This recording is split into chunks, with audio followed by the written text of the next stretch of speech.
13. We are doing one reading every Saturday with a certain section, and our hope is to finish this in an year. So we have finished Descent 1, which is the Balkand, and we are into Descent 2, the Ayodhya Kand.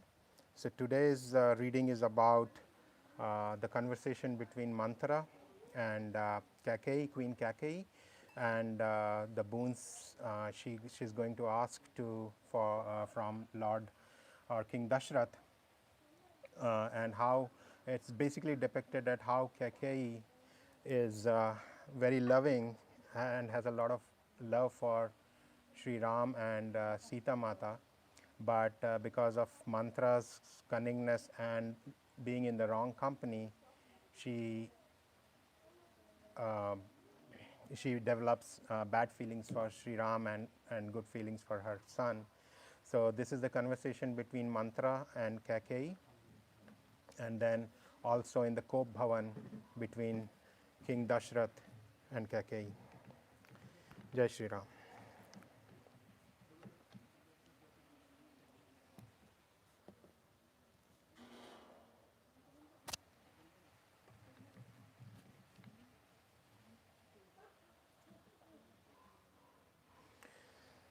The one-eyed, the lame, and the hump-backed know these to be perverse and wicked, more so if they come of women folk, and particularly those belonging to the menial class, said Bharat's mother, and smiled.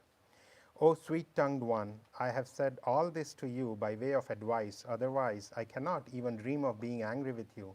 That day alone will be auspicious and a bestower of good fortune when your words will come to be true.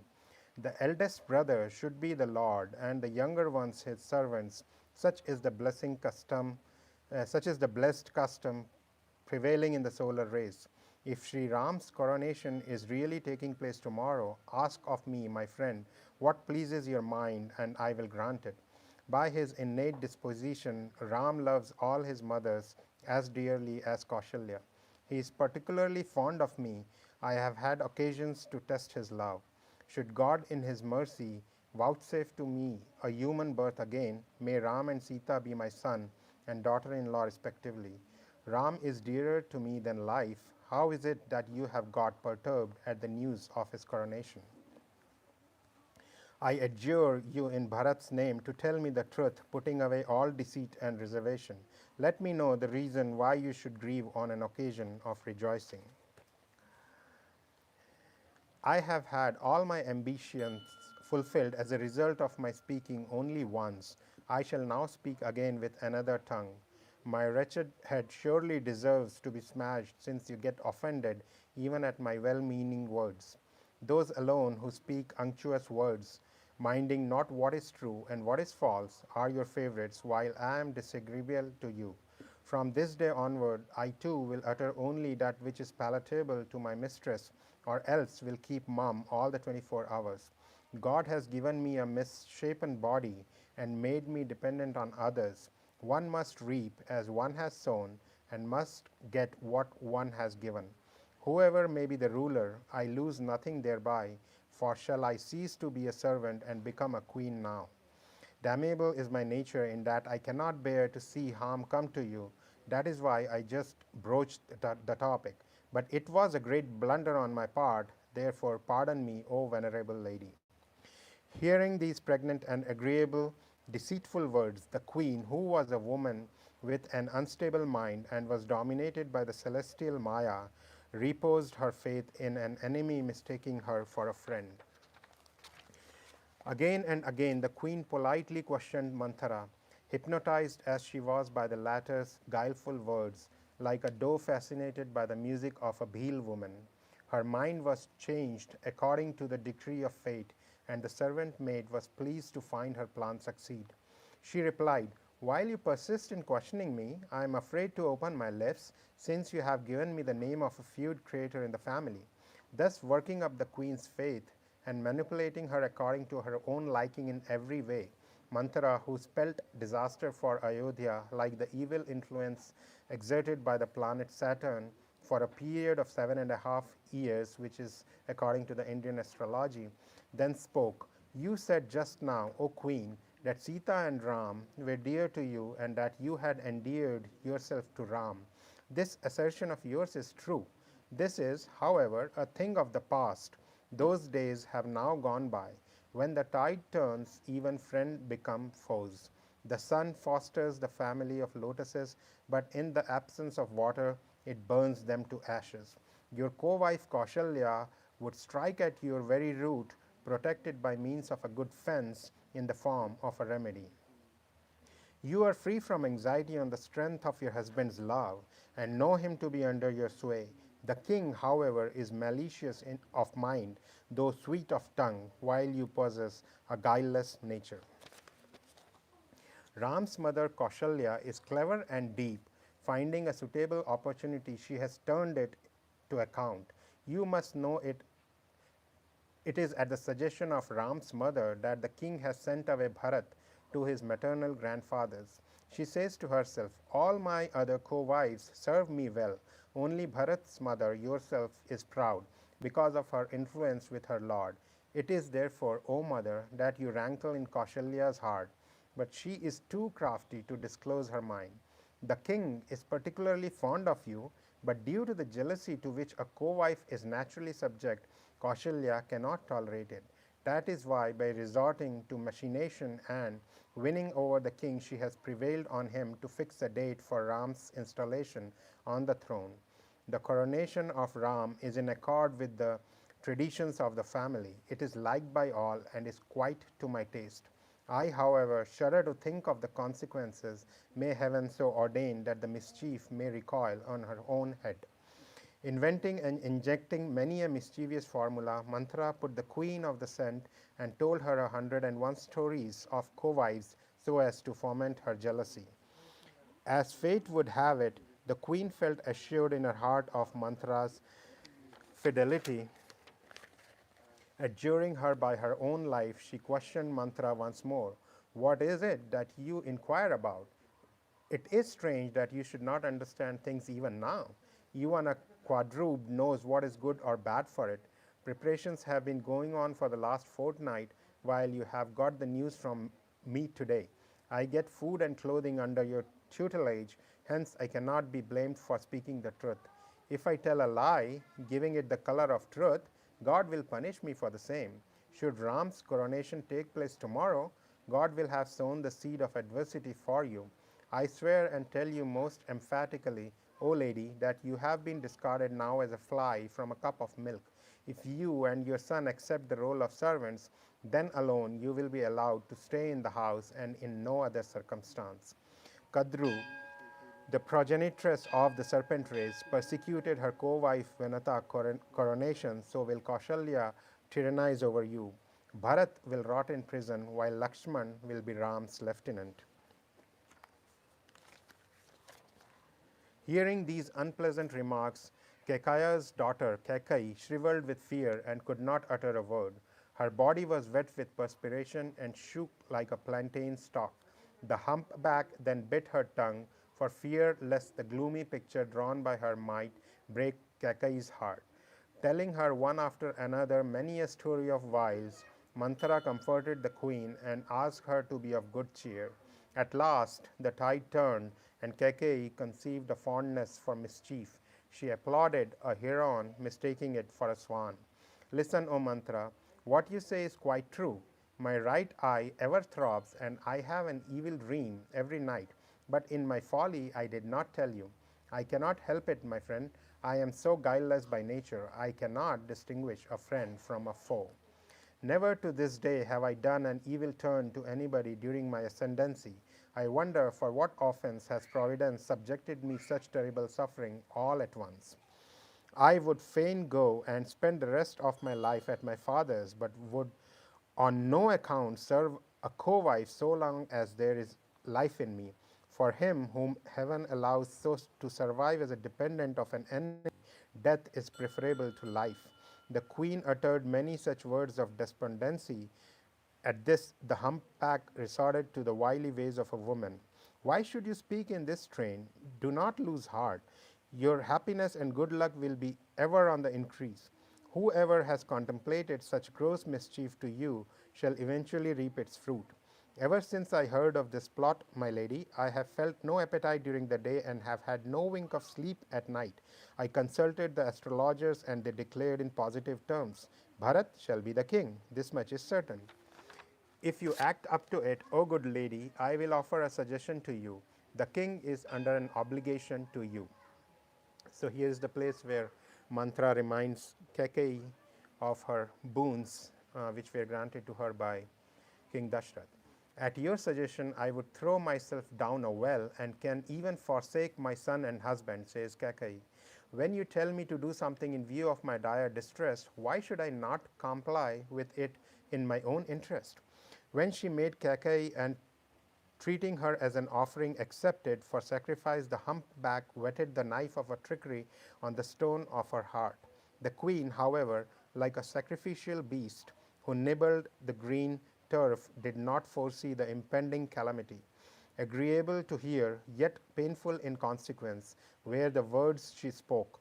It seemed as if she was administering honey mixed with poison.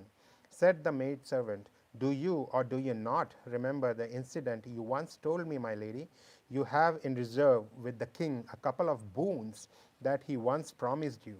Ask for them today and soothe your heart. Bestow sovereignty on your son and an abode in the forest on Ram, and rob your co-wives of all their joy. When the king swears by Ram, ask the boons only then, so that the former may not go back upon his word. The scheme will fail if this night is allowed to pass. Cherish my words as dearer than life. Having thus hatched her very cruel design against the queen, the wretch said, betake yourself to the sulking room, manage the whole affair discreetly, and be not too ready to believe. Holding the humpback dear as life, the queen applauded her uncommon shrewdness again and again. I have no such friend as you in the whole world, she said. You have served as a prop to one who was drifting along a stream. If God fulfills my heart's desire tomorrow, I will cherish you, my dear, as the apple of my eye. Thus, lavishing every term of endearment on her maidservant, Kakei retired to the sulking room. Discord was the seed, and the servant girl, Manthara, the rainy season, while the evil mind of Kakei served as a soil.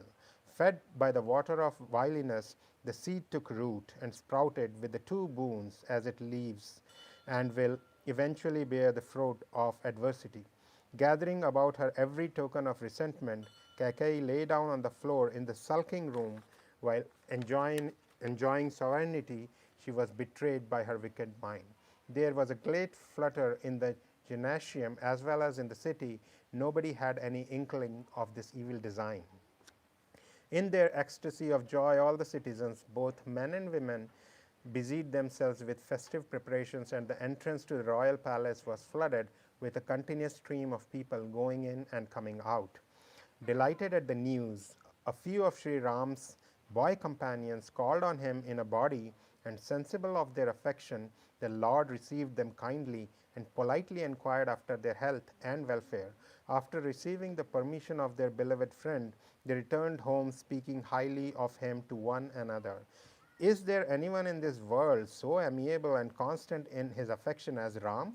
In whichever species we may be born from time to time, as a result of our actions, may God grant us that Sita's spouse may be our Lord and we his servants, and that his relation between us may continue till the end.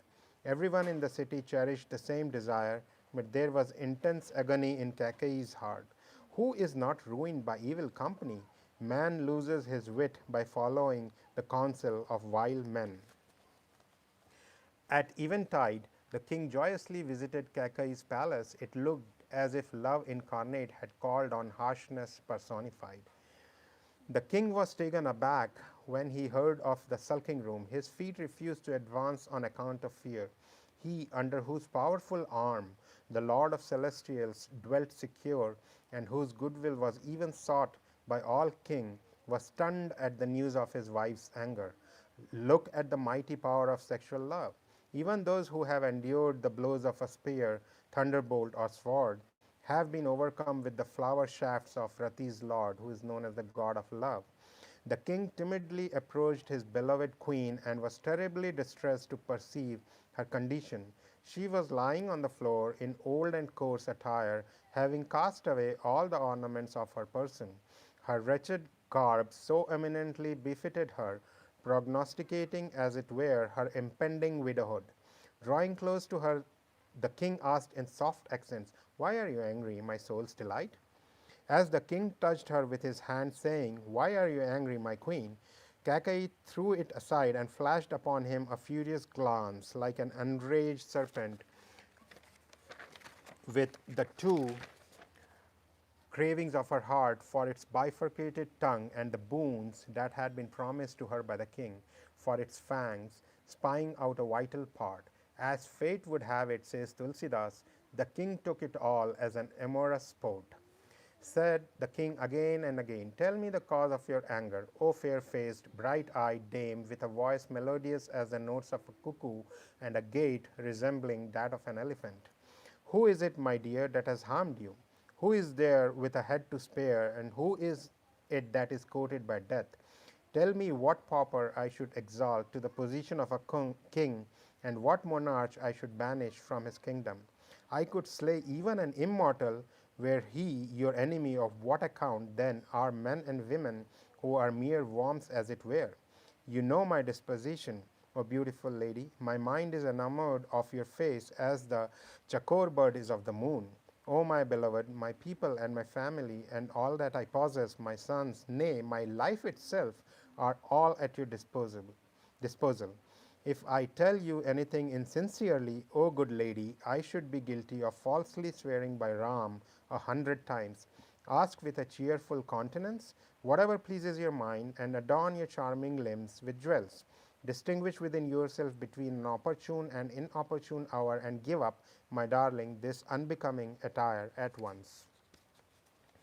On hearing this and considering the great oath, the dull-witted Kaikeyi smilingly arose and began to put on her ornaments. It seemed as if a huntress was laying the trap at the sight of a deer. Thinking her reconciled, the king spoke again in soft and winning accents, his whole frame thrilling over with emotion. "Your heart's desire, O good lady, is accomplished. Every house in the city is a picture of joy and felicity. Tomorrow I am installing Ram as the prince regent. Therefore, O bright-eyed dame, put on a festive garb." The queen's heart, hard though it was, cracked at these words. It seemed as if abscess quite ripe had been unwarily touched. Even such heart-rending agony was disguised by her under the cloak of a smile. Just as a thief's wife does not openly weep because, on seeing her husband suffer punishment lest she should be made to share his lot, the king was unable to detect her wily designs, tutored as she was by a teacher, Mantra, who ranked foremost among millions of villains. Although the king was skilled in statesmanship, the ways of a woman are like an unfathomable ocean. Again, with a greater show of false affection, she smilingly said with a graceful movement of her face and eyes, "You do repeat the word ask, ask, but never actually give anything. You promise me a couple of boons, but I am doubtful about their implementation." "I have now understood the whole mystery," said the king with a smile. "You are extremely fond of being angry. You kept the boons in reserve and never asked for them. As for myself, I forgot all about them, being oblivious by nature. Pray, do not level a false charge against me. You might as well ask 4 boons instead of 2. It has always been the rule with the race of Raghus that one's plighted word must be redeemed even at the cost of one's life. Even a multitude of sins cannot be matched with a lie. Can millions of tiny gunja seeds ever stand comparison with a mountain? Veracity is the root of all noble virtues, as is well known in the Vedas and Purans, and has been declared by Manu, the first lawgiver of the world, the author of Manusmriti. Over and above this, I have unwittingly sworn by Ram, the lord of Raghus, who is the very perfection of virtue and the highest embodiment of affection. Having thus bound him to his word, the evil-minded queen smilingly said, removing, as it were, the cap from the eyes of her hawk-like plot, "The king's desire to see Ram installed as the prince regent of Ayodhya represented a lovely grove, and the joy that prevailed everywhere stood for a host of charming birds.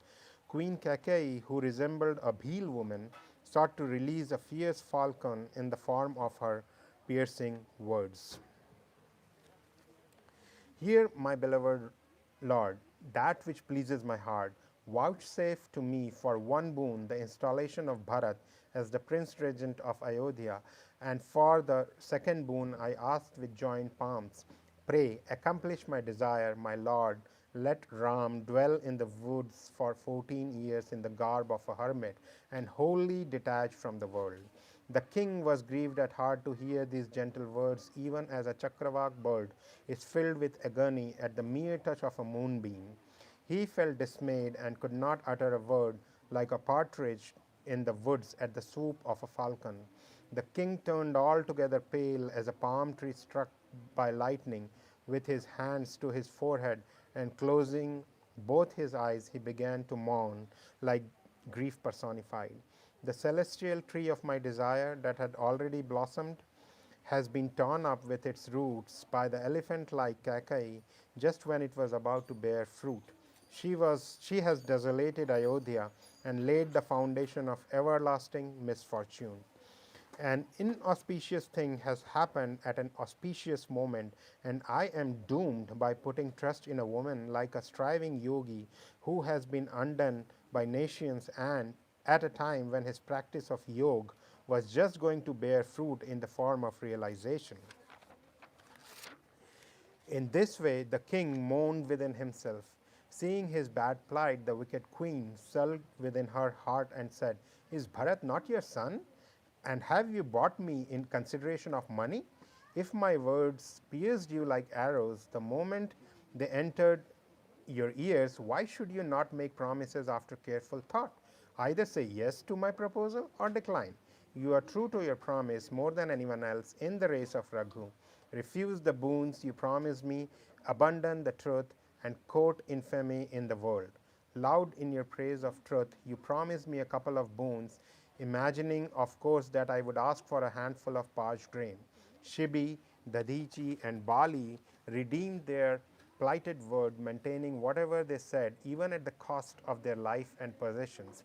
In this way, Kakai uttered most pungent words as though applying salt to a burn. A champion of righteousness, the king took courage and opened his eyes, and beating his head, sighed out, She has attacked me, created an M, not to allow me any way out of it. He saw her standing before him, burning with rage, as if it were Fury's own sword, drawn from the sheath, with a malicious mind for its hilt and remorselessness for its edge, whetted on the grindstone in the shape of the humpback mantra. The king saw that the sword was dreadful and inflexible and said to himself, Is it really going to take my life? Then, steeling his heart, he politely spoke to her in endearing terms. My darling, why should you utter such unbecoming words, casting all confidence and affection to the winds? O timid lady, Bharat and Ram are my two eyes. I vouch for it, calling Shankar as my witness. I will positively dispatch a messenger at daybreak, and the two brothers, Bharat and Shatrughna, will speedily come on hearing the message. Then, after fixing an auspicious date and making all preparations, I will solemnly bestow the kingdom on Bharat. Ram has no greed of sovereignty and is deeply attached to Bharat. I was only going to follow the usage obtaining among the princes, considering the seniority and the junior. Okay, so this turn off and